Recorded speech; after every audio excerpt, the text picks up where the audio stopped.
ကိုအချင်းချင်းမှသူများကိုကူညီနိုင်တာမင်းတို့အိမ်မှာဘာအချင်းမှမရှိမိဘကူလို့ရပါမလားမိဘကိုကူတော့မယ်လိန်မာတော့မယ်မင်းတို့ဘာအချင်းမှမရှိရင်အဲ့ဒါအပြောပဲလက်တွေ့မကြောက်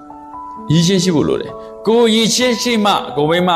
ကိုရည်ချင်းရှိမှကိုယောက်ျားကိုသားသမီးတွေကိုကိုမိသားစုကိုဆွေမျိုးကိုလူတယောက်အရည်ချင်းမရှိတော့ဘူးဆိုတာနဲ့အဲ့ဒီမိသားစုတစ်ခုလုံးကသူ့ရဲ့တာဝန်ဝိုင်းထမ်းအရည်ချင်းမရှိတဲ့လူတယောက်မိသားစုတွေကိုရောက်လာရင်အဲ့ဒီမိသားစုတစ်ခုလုံးတာဝန်တွေယူထမ်းတချို့မိသားစုဆိုအရည်ချင်းရှိတဲ့သူကတယောက်လောက်ပဲရှိအဲ့ဒီအရည်ချင်းကလည်းမြင့်မြင့်မာမဟုတ်ဘူးတဲ့စားဖို့တောက်ဖို့တော့ပဲသူကရှာနိုင်တယ်အဲ့လူသိအောင်ရှာတော့အမွေးမပြောင်တော့ကြံတဲ့သူတွေအကုန်ဝိုင်းစားပြတယ်လောကမှာအဲ့လိုမိသားစုတွေအများကြီးဒါကြောင့်သားတို့မှတ်တာ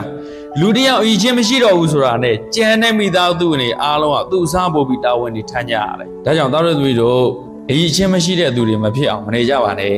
ကြိုးစားပြီးအရည်ချင်းတည်ဆောက်ဖို့လိုလားမလိုဘူးလားအလိုက်တဲ့တော့ဖြေတာပဲကြောင်းလဲရှင်သေးဘယ်နှယောက်ရှိတော့နည်းနည်းတော့ခတ်